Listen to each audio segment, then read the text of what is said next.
ឥឡូវកំពុងតែចេញដំណើរទៅទិញគ្រឿងតុបតែងថ្ងៃ birthday កូនសម្លាញ់ណាឥឡូវរៀបចំទៅណាបងប្អូនទាំងអស់គ្នា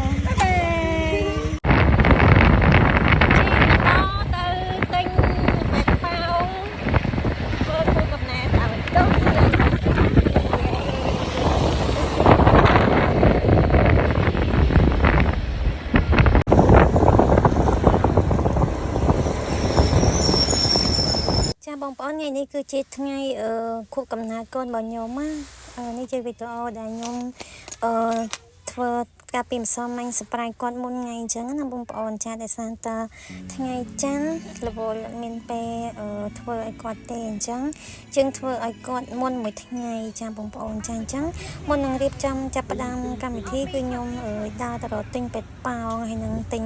ខោអាវមួយចំនួនឲ្យគាត់អញ្ចឹងណាបងប្អូនចានេះគឺហាងសម្លៀកបំពាក់ក្មេងៗមួយបងប្អូនហើយសម្រាប់ខោអាវកូនក្មេងស្អីគឺខ្ជូតមែនតែនចាឥឡូវយើងបានមកដល់ផ្ទះវិញហើយក៏ចាប់ផ្ដើមរៀបចំចងពេទ្យប៉ោងដើម្បីរៀបចំកម្មវិធីអញ្ចឹងណាបងប្អូនចានោះមានម្ចាស់ខួបកំណើតអីចូលរួមជួយដែរអញ្ចឹងណាបងប្អូនចាហើយនេះដល់ពេលវេលាដែលយើងកាត់នំឲ្យបងប្អូនចាម្ចាស់ខួបរៀងអត់សូវស្វាតិចព្រោះអីកាលពីថ្ងៃមានរឿងតិចតួចអញ្ចឹងណាបងប្អូនចាទោះយ៉ាងណាថ្ងៃខួបកំណើតរបស់កូនម៉ាក់ជូនពរឲ្យកូនម៉ាក់សំណាងល្អពេញមួយជីវិតហើយជួបតែរឿងល្អសុខភាពល្អហ៊ានឆ្លាតណាកូនណាហើយតាណាមកណាមានគេស្រឡាញ់ចូលចិត្តរាប់អានកូនច្រើនហើយគ្រួសារស្រឡាញ់កូនទាំងអស់គ្នាហើយម្ចាស់ខួបកំណើតចាប់ផ្ដើមកាត់នំអញ្ចឹងណាបងប្អូនចាចាប់ផ្ដើមកាត់នំហើយចាច់ពេជ្រគេហ្នឹងទៅជួយកាត់ប្អូននិយាយទៅទាំងម្ចាស់ខួបទាំងអ្នកជួយកាត់គឺកាត់អត់បានសម្រេចដូចគ្នាចាអញ្ចឹងនេះចាប់ផ្ដើមចូលនំទៅជូន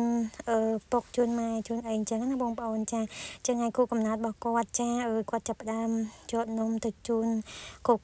គ្នាអញ្ចឹងណាបងប្អូនចាដើម្បីទទួលពរជ័យចាឲ្យជួបតែសេចក្តីសុខរហូតអញ្ចឹងណាបងប្អូនចាអូមមាញញឹកបងប្អូនអើយចាទងំតាអស់គ្នាឲ្យម្ចាស់ខួបគាត់ឃ្លៀននំខេកដែរគាត់ថាអូយពេលណាអូនបានញ៉ាំពេលណាអូនបានញ៉ាំចាមុនបានញ៉ាំម្ចាស់ខួបកំណើតត្រូវដើរជូនគេឲ្យអស់គ្រប់គ្នាអញ្ចឹងទៅបងប្អូនណាចុងក្រោយអស់ចានមានណាមានតាសភាហ្នឹងឯងដើរបញ្ចប់ម្នាក់មួយសភាម្នាក់មួយសភាអញ្ចឹងណាបងប្អូនចានេះប៉ាជូនប៉ាមួយសភាទៅម៉ាក់មួយសភាទៅហើយជូនម៉ាមីអូនម៉ាមីតាអីហ្នឹងចុងក្រោយគេគឺម្នាក់មួយសភាអញ្ចឹងណាបងប្អូនហើយក្មួយរបស់ខ្ញុំដែលជូនខ្ញុំទៅទិញបាត់ប៉ោងនៅដើមវីដេអូមិញហ្នឹងគឺអត់បានចូលរួមនៅក្នុងកម្មវិធីគូកំណើតទេគឺអ្នកឌីកនអ្នកអីហ្នឹងគឺថាឈឺចាំថ្ងៃហ្នឹងតែម្ដងបងប្អូនអើយចាអញ្ចឹងក្នុងវីដេអូហ្នឹងសុំ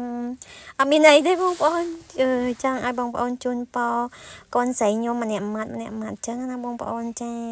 ជូនពរកូនស្រីខ្ញុំឲ្យជួបតែរឿងល្អនិយាយទៅជួបតែអ្វីល្អនៅក្នុងឆាកជីវិតអញ្ចឹងណាបងប្អូនចាអរគុណជម្រាបលាបងប្អូនចា